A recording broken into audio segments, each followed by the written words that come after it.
All right, folks, welcome back to the Collaborative Science for Estuaries webinar series. This is Nick Soberall back hosting webinar after it's been a minute, so hopefully you didn't miss me too much. But so today's webinar is Jessica Kinsella from the ACE Basin Reserve. This is a multi-reserve effort to position participating reserves as Motus Wildlife Tracking leaders and collaborators in their regions.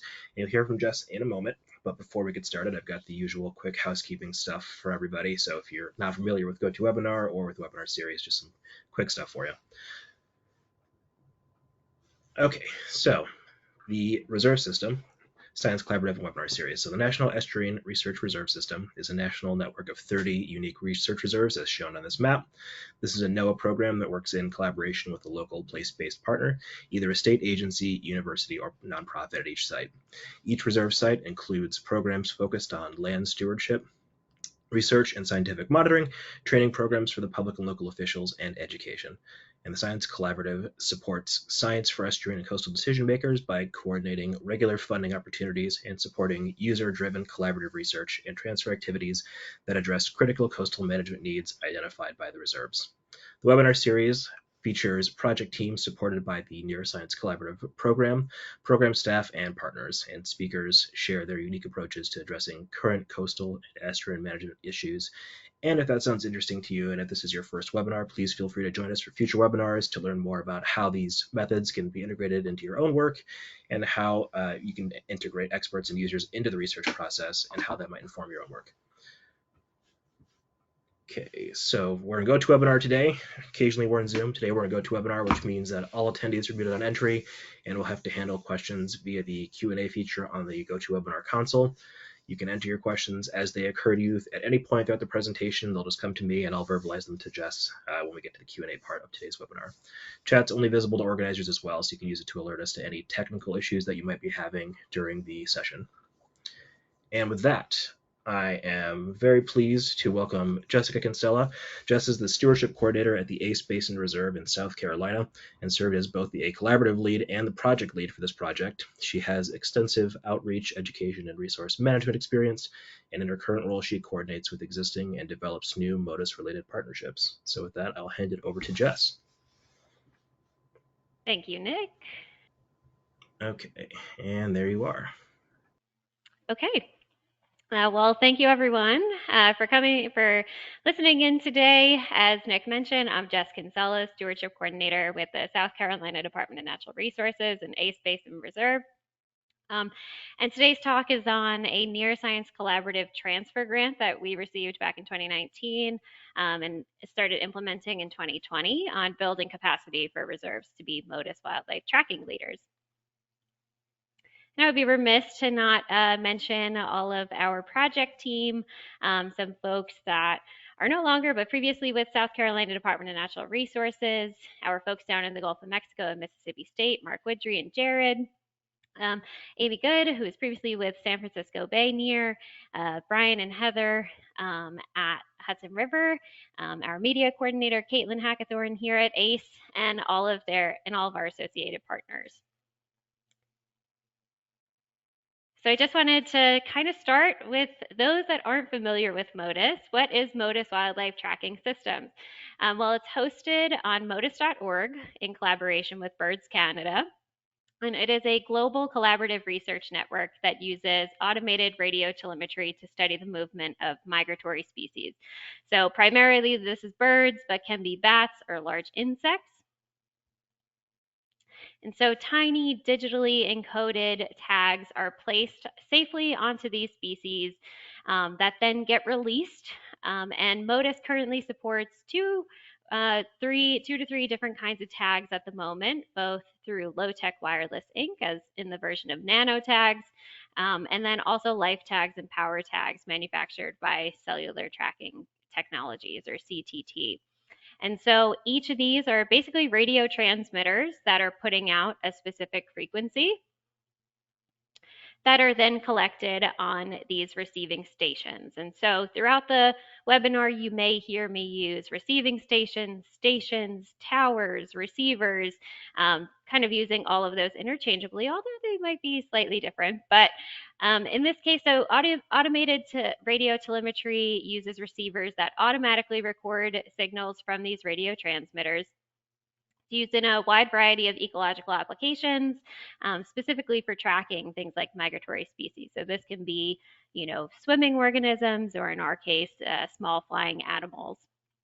And really, the way that this whole system kind of works is through all of these host stations. So once these birds are going out, then they are getting detected on each of these receivers. So the more receivers there are in the system, the more likely they are to get picked up. And so there are several different kinds of these antennas, again, through either low-tech wireless or the CTT, or you can even build your own with an open source sensor gnome. And so in an ideal situation, these receivers, they can either be unidirectional, so facing one way, they can be omnidirectional, 360. In ideal conditions, they can detect a bird or a butterfly or a bat up to about 15 kilometers. And so to kind of tie all these different components together, there are really three main components that bring these receiving stations together. So you have your antenna on top, and really these are just listening devices. So they are tuned into specific frequencies, as I mentioned. And they are the ones you see here are called 9-element Yagi antennas, so they're about 10 feet wide. And then each of those antennas is connected to a coaxial cable that kind of runs down whatever is holding up those antennas down to your power supply.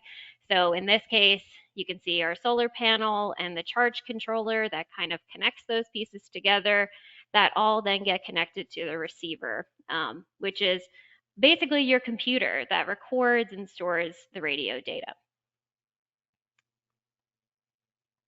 And then all of that data can either be manually downloaded and uploaded, or if you're able to connect directly to an Ethernet or to Wi-Fi, then it can automatically be uploaded to this central database.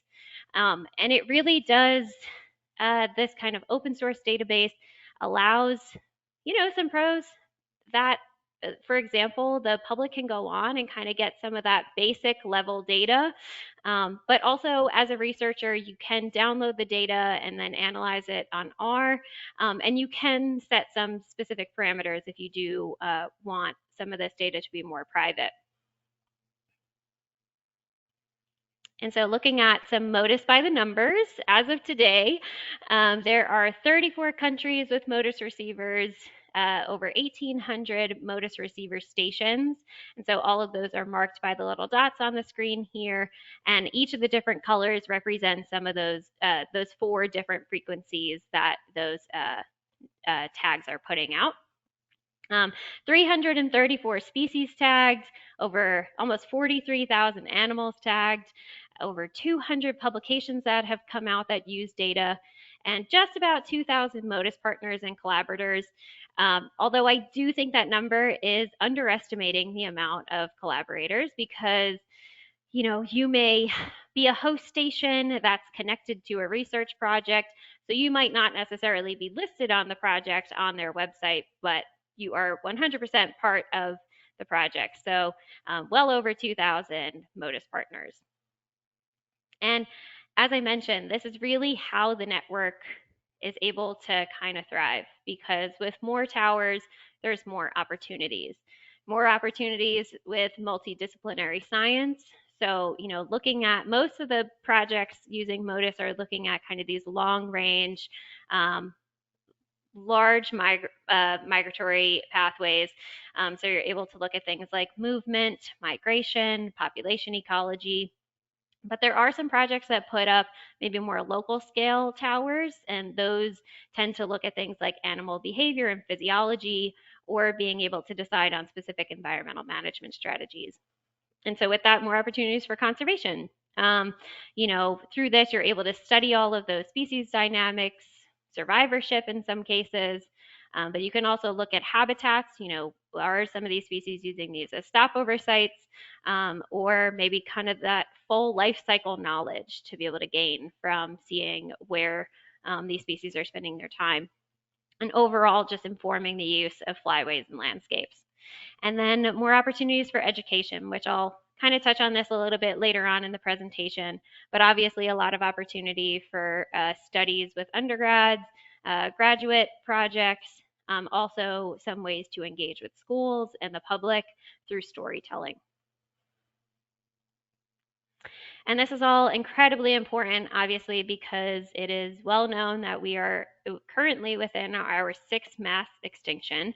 And much of that is because of species like birds and insects that are particularly vulnerable to habitat loss and climate change. So here's just a figure here, some of the most recent numbers that were put out by Smith et al. This year. That this figure showing that between 1980 and 2019, 26 of the 28 shorebird species that were analyzed were found to be declining, with more than half of the species losing more than half of their abundance. So not only are we seeing these drastic declines in populations from most bird species and insect species, but they also found in this paper that it's happening at a more rapid rate. So it's incredibly important to be able to understand these species, and especially these migrants that are kind of spending different points of their life in different locations, and they are vulnerable at each of those stages of life. So for us to be able to make management decisions to promote environmental stewardship, we kind of need this large scale study. So a little bit of background as to how we got involved in South Carolina with Motus. We have plenty of incredibly special species that come through our area, and the one that we are highlighting today and really kind of helps us tell our story is the red knot. So this incredible species that is traveling long distances, sometimes from the Arctic all the way down to the tip of Argentina. And so South Carolina is one of the stopover sites for red knots. And that means that our beaches can play an incredibly vital role in their survivorship, in providing a place of refuge, also providing a place for them to rest and to feed. So going to give a little shout out to our shorebird team, a small team led by Felicia Sanders here that does all sorts of incredible work that really kind of kicked off this whole project for us, doing things not only the research of studying our coastal birds, but also helping manage some of our coastal bird sanctuaries, help guiding some of the management on our other state and federally managed beaches and marshes, while also promoting environmental stewardship. So doing the hard work, getting out onto these beaches that are highly visited on times like holiday weekends, and telling the story of these species and trying to build that emotional connection for people to want to conserve them. So in South Carolina, we've used several different strategies that are getting used all over the world to better understand these species and their habitats and their life cycles. So of course, the tried and true original tracking method of mark and recapture. We use banding, where birds are safely caught and quickly assessed for species age, sex, wing length, and weight, where a unique metal band is placed on the bird, and then you're color coded, and then you're able to see who else can spot these birds across the world. Now, this is obviously very labor intensive and only tells a little piece of the story. So we have been able to transition to using other strategies to better understand migration and nesting habitats. So this includes satellite tags, light level geolocators, and VHF radio tags. And so nanotags, the tag that we chose to use, helps us. It's just another tool to be able to better understand these species and tell this story. And so our research question, as I mentioned, we're one of the stopover sites for red knots, but we're also trying to understand, once they leave South Carolina, where are red knots going? One of the main food sources for red knots is going to be horseshoe crab eggs. And so it was kind of presumed that birds were going to stop over in South Carolina, then go to places like Delaware Bay that has an abundance of horseshoe crabs, and then working their way up to maybe the Great Lakes or Hudson Bay, and eventually to the Arctic. But as you can see here, we also have a lot of horseshoe crabs, a lot of horseshoe crabs in South Carolina. So we really wanted to see, where are these birds going? Is the food that they're getting in South Carolina enough to help sustain their next stage in their migration? So several years ago, back in 2018, 2019, collected a bunch of nanotags, and using a Canon net, we're able to capture several ruddy turnstones and red knots, place these nanotags on them, and release them. In conjunction with this project, we built our first Motus tower located at Edisto Beach State Park. So State Park is located within our reserve boundary. But as I mentioned, it can't just be the one site that we build a tower. So for us to really understand how these birds are using our whole coast, or at least within our reserve, within several of our beaches along the South Carolina coast, we needed to kind of gain some partnerships.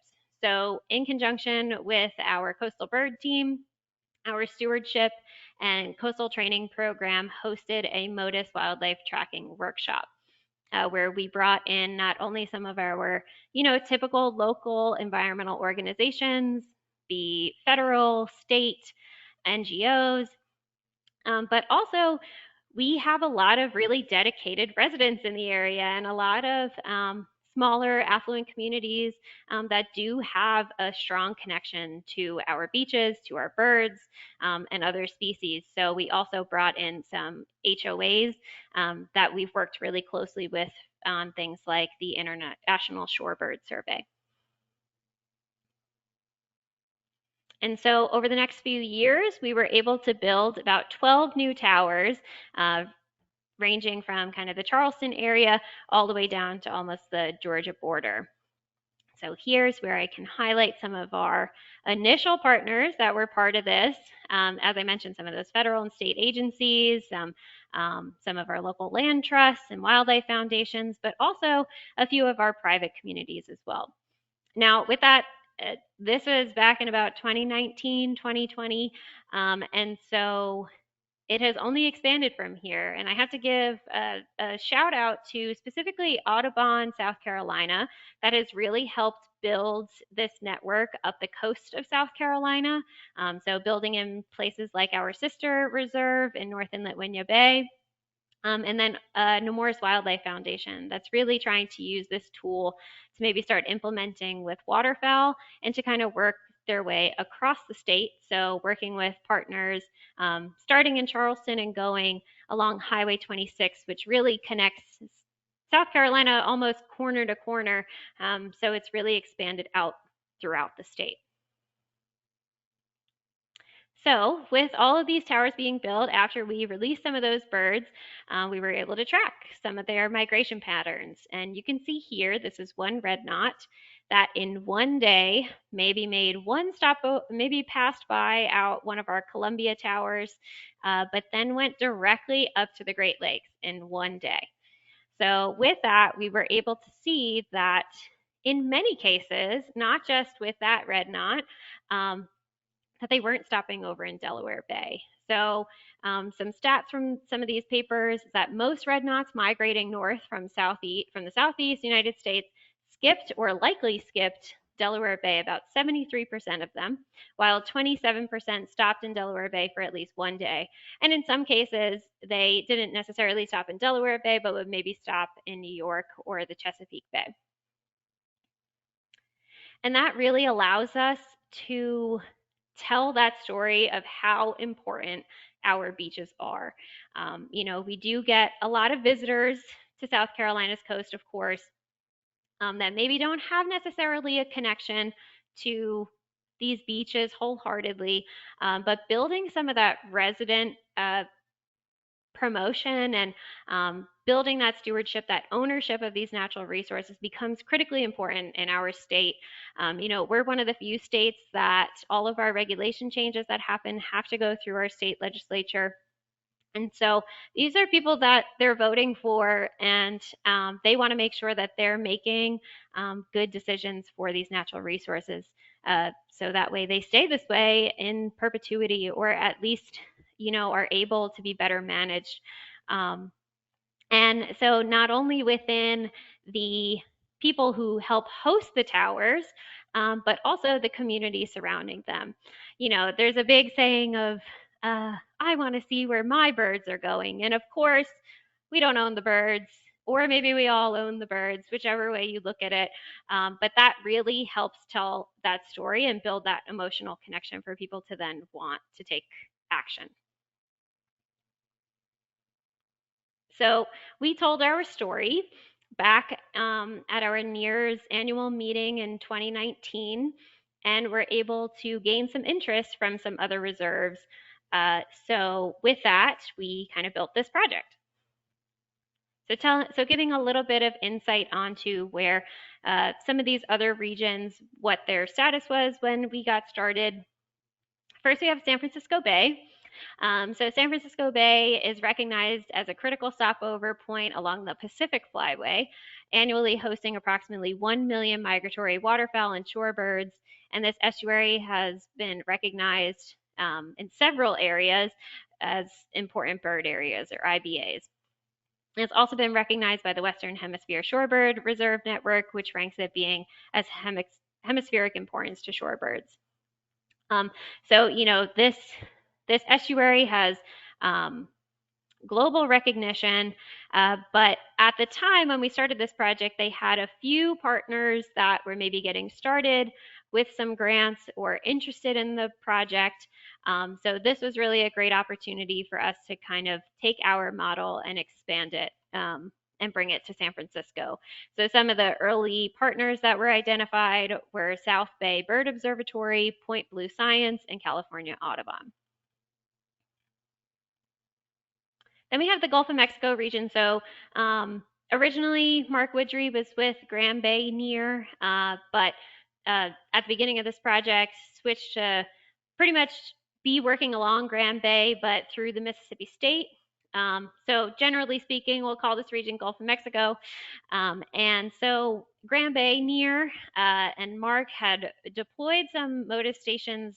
They had some experience with it before, hosting some in 2015, 2016, where they were looking at annual adult survivorship for clapper rails and really trying to look at that to see incorporating that with existing sea level affecting marsh models to better understand and predict the impacts of future sea level rise on tidal marsh birds. So they did have some of that knowledge, institutional knowledge, and Jared Fura was the one that doing that study, who was one of our technical leads on the project. But also in the Gulf of Mexico, Mark is part of the Gulf of Mexico Avian Monitoring Network, where they developed these guidelines for strategic bird monitoring in the northern Gulf of Mexico that had identified several management strategies, and Motus was identified in some of those strategies. So this region was really looking for an opportunity to bring some of those collaborators back together and kind of see where we are with Motus, if anyone else had built more towers, and then also identifying maybe some funding opportunities for research projects. And then the Hudson River NERR. So Hudson River NERR, really their kind of goal in this project was to become a catalyst for the Hudson Valley Motus Network. They really wanted to kind of build this network and connect it to the Northeast and the Great Lakes is really where Motus kind of kicked off in the US, being so close to Canada, and Motus is hosted by Birds Canada. So there were some existing networks already up there. So the Northeast Motus Network and also the Appalachian Motus Network. So they wanted to tie in with those and then also work with some of their closest partners to be able to build that Hudson River Valley network. So the goal of this project, kind of short term, was to be able to build capacity within the reserve system to incorporate Motus and support regional collaborations, while in the longer term, beyond the scope of the project, is to expand the Motus network to contribute to long-term monitoring of critical species along the North American flyways. And so we were trying to do this through 4 outcomes. The predicted outcomes were that reserves had the skills and knowledge to implement Motus at their sites. So, this can be used to address specific research questions, monitor species of concerns, and promote partnerships and outreach. Also, that reserves develop the capacity to serve as regional Motus networks. So the project activities will set reserves up to be regional hubs for Motus information and technical assistance. Reserves will become experts in building, sourcing materials for building these Motus computers and these towers, analyzing sites to help partners choose appropriate locations for receiving stations, and aiding in the implementation and maintenance of receiving stations.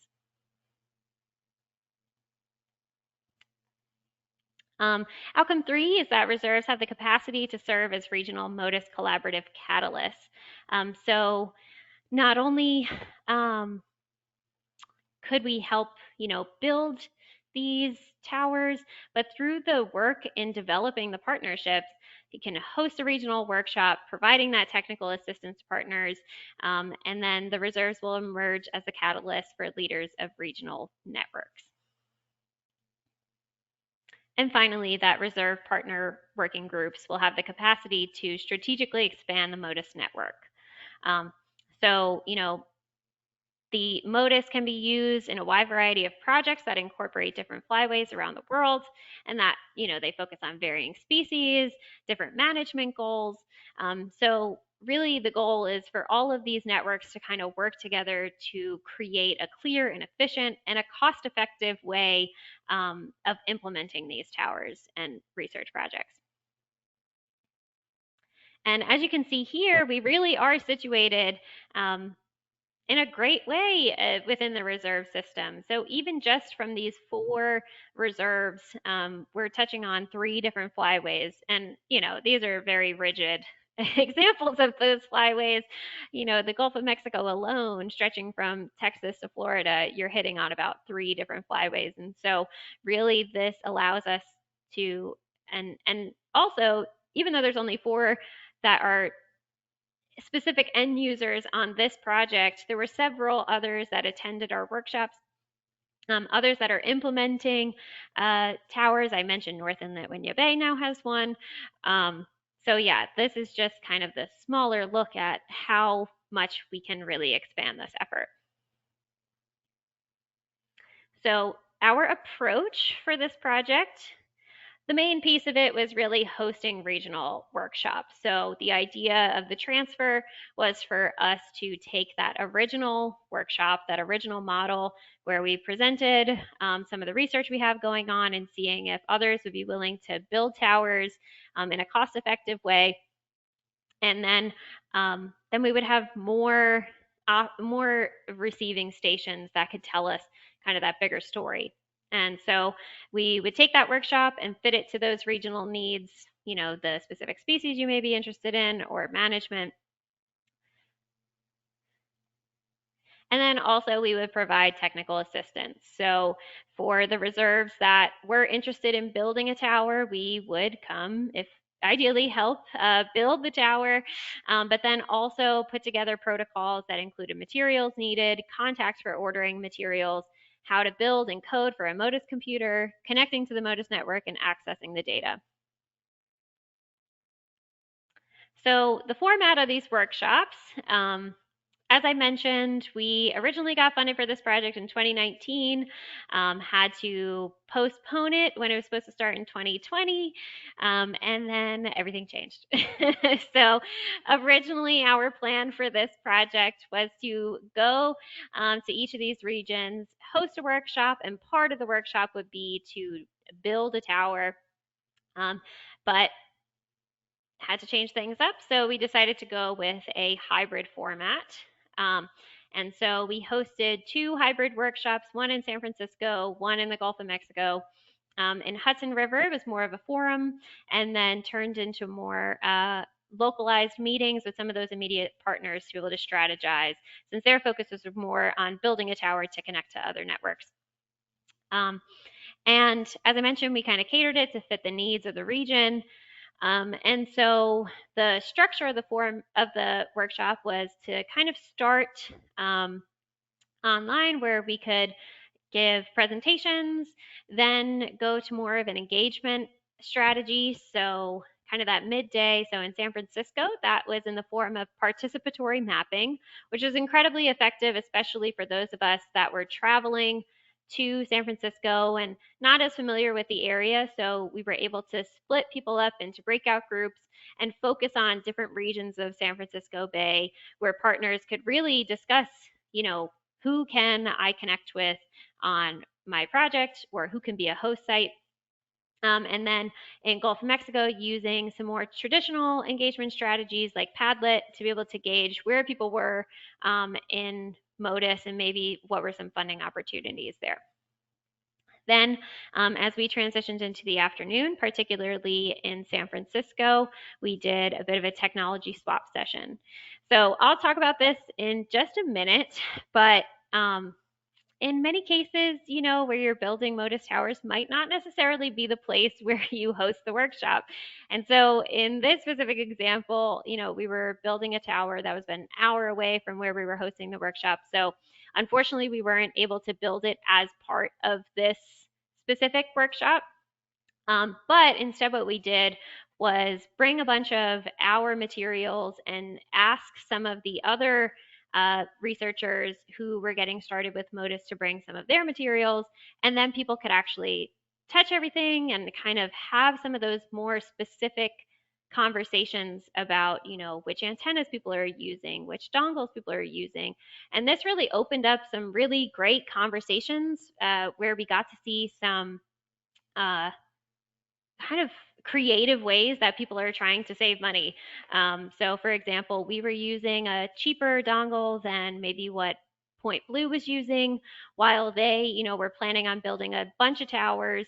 So they bought bulk coaxial cables and were splicing them themselves to be able to save some money instead of getting them retrofitted to each tower. So highly recommend this if you're thinking about kind of connecting to a network or creating your own. Really kind of those hands-on and in-person conversations is what will help you the most. And I figured I would take a moment here for those that are interested in maybe getting involved with Motus to go over some of the topics we discussed and highlight some of the things that we discussed. Is going to be kind of very high level, but at each of the workshops, we gave presentations on, kind of introducing Motus to those partners who maybe had never heard of it before, or were very, very early on in kind of developing. Then getting some regional researchers there to be able to fit some of those specific needs, both large scale and small scale projects. And yeah, taking a look at that small scale applications of Motus. I'm not going to touch on that today, but Jared really was the one who gave the example of that from Grand Bay, looking at putting up specific towers in one kind of general location.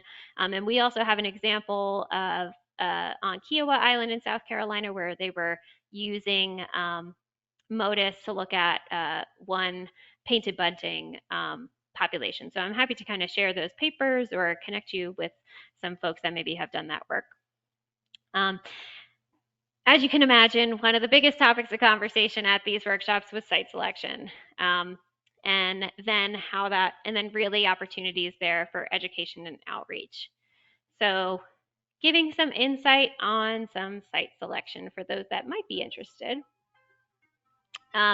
So really the main thing that I encourage you to do is the initial planning. Think about if you're a researcher that's putting these up and maybe tagging some birds, what is your question?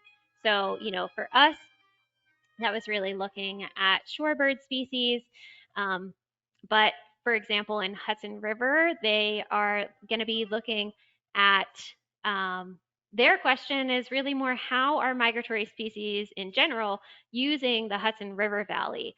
So our strategy in placing these towers is vastly different, right? We're in the coastal plain where it's incredibly flat and we're looking out at beaches.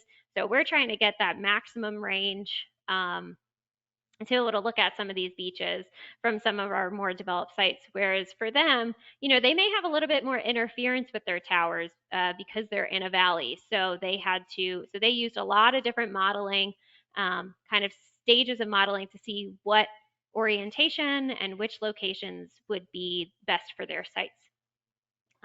So also part of that initial planning is thinking about, how you want these to coincide with other towers. So in our case here, you can see, since we were looking at shorebirds, our main concern were beaches. So we were looking to really create a fence line down the whole coast. So the idea is that if it wasn't picked up at one tower, it would be picked up at another. Or in some cases, maybe if they just happen to fly directly along all of them, then you would be able to see that at each tower. But in places like the Great Lakes, they are looking at more of a grid system. But same kind of concept, where if it's not getting picked up at one, you can pick it up at the other. And you can really see these estimated distances of where it might be capturing on their website. You just gotta kind of check a little box that is a little bit hard to miss, but in case you're interested in kind of seeing where these towers are situated on the website. So these little kind of teardrop shapes are going to be those unidirectional towers, and then the circle are those omnidirectional that might have a smaller range. Because what you really don't want is something like this. To give a little bit of insight, when these tags are detected, it's going to give out about 3 pulses, maybe even more. So even though you may think like, oh, this would be a great way to kind of ensure that a bird was there, for cost, I would limit the overlap. So this was a tower that we had to actually go back out, kind of reconfigure. But this was also, looking at Kiowa Island, they really wanted to kind of focus on that small scale. So in that case, they were really kind of piling them up on one another. But for some of these long studies, this would be incredibly inefficient. So just some of those initial planning things to think about. You also want to think about biological considerations. So trying to focus on roosting areas or nesting areas, as I mentioned, that kind of small scale. So looking at maybe behavior or survivorship. And we did have a question at one of the workshops as, for maybe looking at restoration sites. Are the birds going to stay there, or bats or insects going to stay there? So maybe you don't necessarily know where they're going to go, but maybe focusing in on like a restoration site could be a good place to see some of that change. Another thing to really consider is access.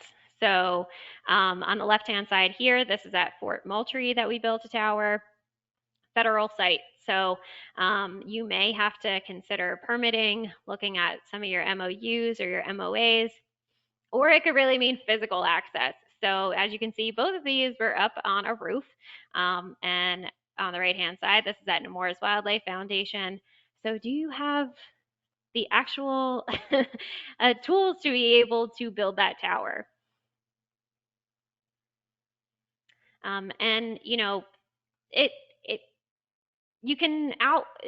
have to weigh your options, right, between some of these more structured sites where it may take a little bit more planning on that permitting side versus some of your more remote sites where you are going to have to do some more planning when it comes to power and internet. And this is also important for long-term maintenance. Some of these big open spaces might be more susceptible to storms or even, the fact that in these sites you won't be able to just connect it to an Ethernet. So you have to go out there and physically download the data. So that requires some connection to this tower. That it requires someone who's willing and has the capacity to do that. And that really leads me into that pre-existing infrastructure. For us, we have a lot of development along our coast that kind of overlook our beaches. So we were fortunate enough to be able to put these towers on sites where we could directly plug in to the wall and directly plug into an Ethernet. And that would be, your ideal situation.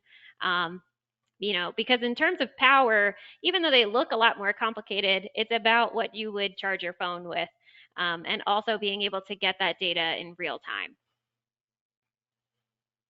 And another thing to consider is if you need a commercial tower. So it is recommended that these towers are at least 10 feet high, if not 15 to 20 feet high.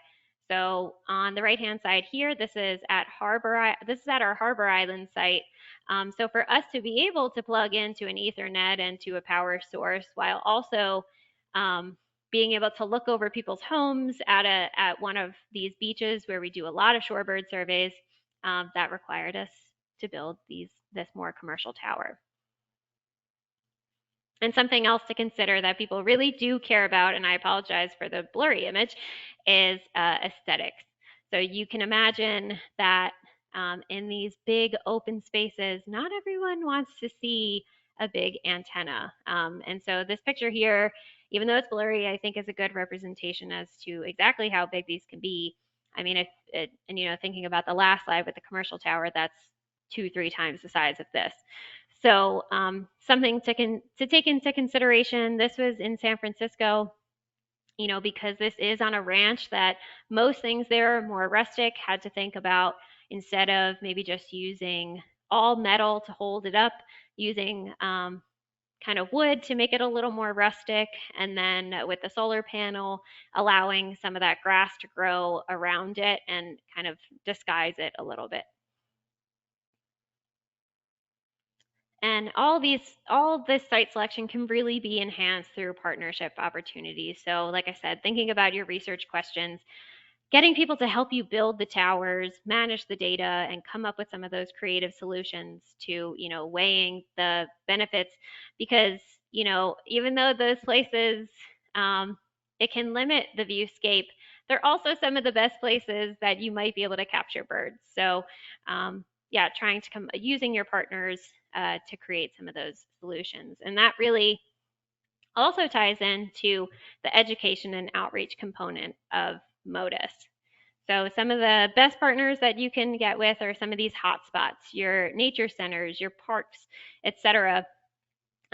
We built a tower here with the Port Royal Sound Foundation Maritime Center right here up on their tower. And through some of these hotspots is where you can really engage with passive education. So the most common way that people are providing outreach for Motus is through interpretive signage. But I have seen some people that are starting to be able to use iPads and more touchscreen kiosks and things like that. And so this is really also places where people get inspired to want to promote environmental stewardship. So these are some really good partners to have, because they also have on staff and on-site information. So you may not be able to put a tower up where you're located, but these are usually strategically placed. The Port Royal Sound Maritime Center is located right there on the river that overlooks the Port Royal Sound estuary. They're also the people that can give you that access. So they could give you the access to power and internet if possible. They also are the ones that might be the ones that have to allow you to get to it. Not to mention the educational resources that they provide. They are the ones that are trained in providing education, creating some of these interpretive signages or exhibits, and be able to do that storytelling. Because ultimately, Motus tells a story. It builds an emotional connection to people. As I mentioned, people want to know, there could also be opportunities at these locations for volunteers. So, they're seeing these beautiful places, they're seeing these birds migrating, and then maybe they want to get involved in a beach cleanup. Maybe they want to get involved in a banding opportunity. And people really, as I mentioned, even though we don't own the birds, people like to think, where are my birds going? Then schools are also a great opportunity to connect with. I will make a note here that You may have a teacher that wants to be a partner with you, but also take into consideration the administrative staff and also the maintenance staff, because realistically, if you were going to put it on a roof or something, they're going to be the ones who also have to be invested in this project. Now, obviously, we want to limit the amount of work that we're putting on teachers because they're already overworked. But Motus has already taken care of a lot of that. Birds Canada on their website has a whole migration education section where you can look at presentations, virtual field trips, case studies, and explore data science so you can connect to those state standards. So you may just have to make a few adjustments, but in general, the opportunities are there. And so just quickly going over some project outputs. So we did develop some interpretive signage for our Motus Tower that can be shared with any reserve. So if you're interested in putting up an interpretive sign with a Motus Tower, we're happy to share this with you. It's kind of pick and play, you know, maybe which species you're interested in, can put your own QR code to your site, to your station. We, over the course of this project, have built 4 towers, waiting to build a 5th one, waiting to build the 4th one in Hudson River at Piermont Pier. So just a little bit of a closer look at 3 of those towers.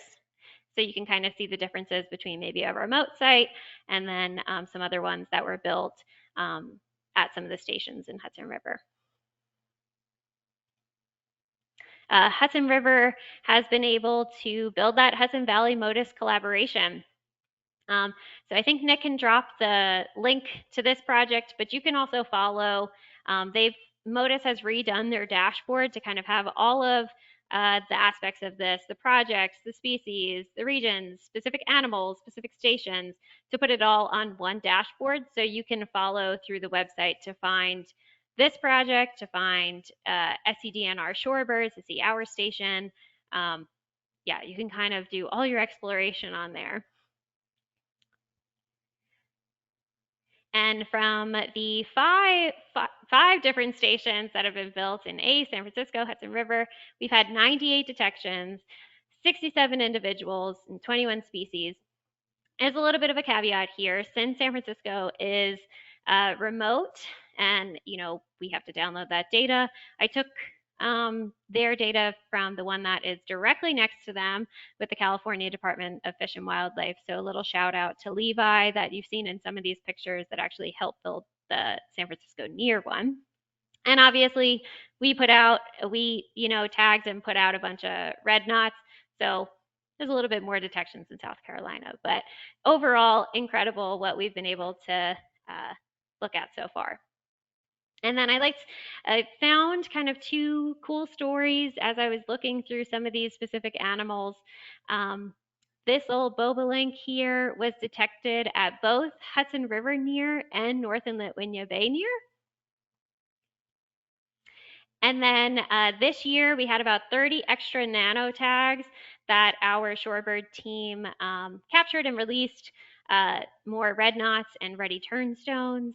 And I wish I could say, but this red knot right here just missed the Norrie Point station at Hudson River NERR, was detected at Audubon Center.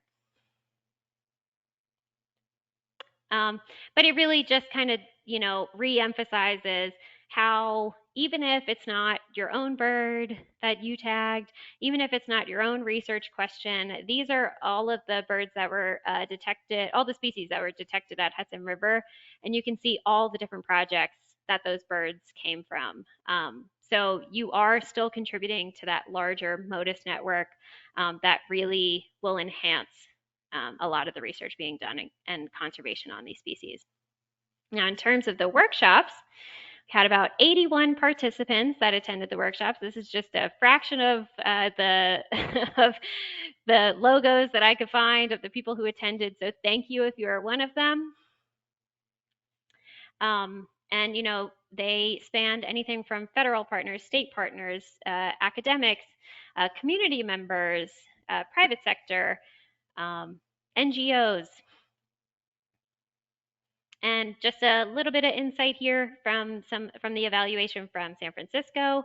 100% of people who attended and respondents agreed or strongly agreed that it was a good use of their time, and about 80% of folks said that they will directly be able to apply what we talked about in their work or future decisions. And again, just quickly, I know we're running out of time here, so I just want to go over a few lessons learned. Plan early and be patient.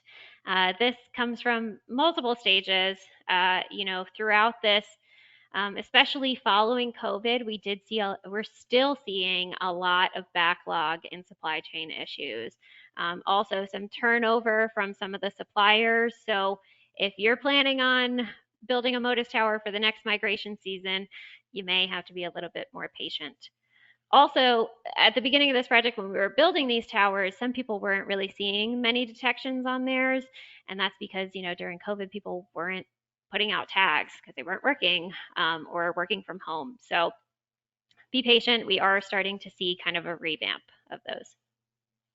And like I said, technology is advancing quickly. At the beginning of this project, we used to be able to kind of build your own computer with sensor gnome. Now we would almost recommend just buying directly off some of the other suppliers because the software and script that was written to be able to put it on cheap things like Raspberry Pis are now not catching up with the upgrades in some of that technology. Oh, and we also, when we first started this project, we were using one frequency, but when we went out to the West Coast, we started to notice that people were using 2 different frequency receivers. So now, our towers are a little outdated. We could still capture one of them, but we do recommend that most people, if you do want to build one, do a dual mode, kind of capture more than one frequency of tags. It is a long-term investment, not only for long-term maintenance of those towers, but we did experience some turnover in this project. So you do kind of need not just individual investment, but organizational investment. Aesthetics do matter. So if, like I said, kind of balancing that, like choosing a place that will capture some of those detections while also recognizing the importance of a viewscape of people, of the inherent value for some people to be able to access these places. And so if you are placing it there, there was a really strong request from some of our partners to also have an education component in some of these sites. And use the resources that are available. If you go onto Motus's website, they have all sorts of things from our Motus packages to getting started to those education materials I mentioned. And I'm going to highlight specifically the Motus discussion group. It is a Google forum where people ask all sorts of questions on there. So you could probably find an answer to yours, or people are incredibly responsive. And Motus and Birds Canada also does a really good job of letting people know on there, if they're having any maybe technical difficulties, or if there's been any updates and development of guides of any new technology, anything like that. That is the place to get connected. And so just briefly, some next steps, of course, more towers, as I mentioned, that we're waiting on some supplies right now. Because of some of those supply chain issues, I would like to follow up with some workshop participants doing some more long-term evaluations. People are just now getting some materials, so in a year or two, be able to follow up with them and see, how far they've come. And developing education materials, and that kind of ties into that reserve connections. There was that one example where the same bird was detected in Hudson River and down here in South Carolina at North Inlet Winyah Bay. So there's opportunities there to not only develop materials for our K through 12 programs, our teacher workshops, but also maybe some pen pal opportunities with other reserves and other partners. So looking into some of that. So with that, I just want to thank again all of our partners, all the workshop participants, the NERRS Science Collaborative. And if we have any time, I think we have a few minutes, I can maybe answer 1 or 2 questions. Yeah, as you said, we've got a few minutes here. We do have at least one question in the chat from what I saw Okay. during the presentation. As we're wrapping up, you can feel free to chat your questions to us. If we don't have time to get to them today, you can at least anticipate that we will put it in the summary product, and that'll be on this page. So you'll also see an email from us by tomorrow around the same time, which will share all this stuff with you as well. So it'll share where you can find the final materials as we pull them together, which includes the recording, which will take us a few days to process, and then the Q&A from stuff here. So in the meantime, don't be shy. Ask questions if you have them. The first question we have here, antennas may introduce raptor perches into habitats, which is a concern, especially at ground breeding and critical stopover sites. What guidance is provided with Motus deployment to prevent attracting predators and or deterring perching? And do you offer criteria for determining when a site is not appropriate for a tower? That is a great question. We personally haven't had some of those issues. Another thing that was a concern for some specific sites was maybe vandalism. Um, so, for perching, I would have to see if anyone has had some of those issues before and kind of get back to you. In some cases, for things like vandalism, especially in San Francisco, that was a concern. Kind of outweighing whether or not to put a fence around it or not, to limit some of that. Yeah, these are all, yeah, it's a great question, and kind of all of these little specific things, and that's really one of the hardest parts about the site selection, is that they all are so site specific and have their own kind of issues. But yeah, I can definitely follow up with that and see, maybe in the forum if people have had similar issues. And in terms of criteria for determining when a site is not appropriate, yeah, again, that kind of comes down to some of those more site-specific questions. Yeah. I don't know if there is anything saying that a site isn't, you shouldn't build a site there. The only thing that I would assume would be if it's too close to other metal materials, that can really cause interference. And then at that point, it would kind of be useless. That's like the one definite that I would say. Ooh, more questions coming in. The last few minutes here. Um, Obviously, the system depends on how many birds or animals are tagged. How active is Right. capture and tagging for migratory birds? Um, it depends on your region. As I mentioned, we kind of slowed down here with putting out nanotags. We just put out about 30 of them in May, but we have kind of switched our focus. Right now, we're doing a lot of work with like wimbrel studies, and we're finding a lot of success with satellite tags. Um, with that being said, when we started this project, there were only about 800 towers. Now there's about 1,800. Um, and like I said, over in like the West Coast, they're really expanding it a lot. Like Point Blue is the one who was really leading the effort when we went out there. Um, so I don't have a specific number, but yeah, it would have to be by region. And I know that Motus is really expanding their own staff a lot and promoting this. So they've hired a North American coordinator. I've seen about 3 positions that have come up just for this. So I think they're really trying to expand some of those tagging efforts. Okay. I got about a minute left. We have one more question here that we can try to get to. So we'll do it there. And then if anybody else does have questions that occur to them, either as we're wrapping up or in the next couple days, you can add them to the exit survey, which will launch right after you close the webinar session. So if you do have questions that didn't get answered, and I know we're out of time, just feel free to drop them there. So last question to end on. Can you describe in more detail the benefits or successes of doing the workshops in advance as far as partner input and insight on siting towers or co-developing questions? Yeah, I think I could say for us, it really allowed us to, where I was saying with some of that overlap in, we had one partner that was really interested, but we had a tower that was already kind of situated right where they were.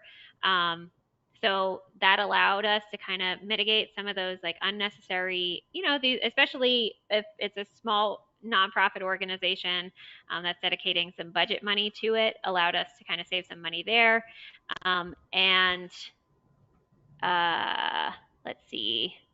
In terms of, say, the Gulf of Mexico, and right now with a lot of the federal money that's coming out, I would say that, yeah, hosting kind of a regional workshop to strategize how you're going to apply for grants would be way more beneficial than just kind of like buying the materials and putting one up. And you know, going back to the last question, if people aren't putting out the tags in your region, you know, so just to speak to some of the aspects of that. Sure. Well, we'll have to leave it there. It's 4 o'clock. I appreciate everybody who stuck around to the end to ask and answer questions. As a nice parting comment here, it looks like several of your red knots have been detected at Old Woman Creek site, a new Motus tower over the past year. So awesome there. Nice. That's a good way to end the session, I think. As I said, recording will be available in the next few days. Another webinar coming up next month at the end of the month, November 30th, is a Estuaries Past, Present, Future. So that's another project team on the West Coast. So led by the West Coast, I should say, but it's a huge multi-reserve project. So if you're interested, keep an eye out for those announcements. It'll be on November 30th, as I said.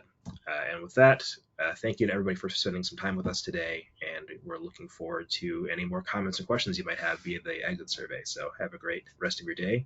And big thank you to Jess for presenting with us today. Thank you, everyone.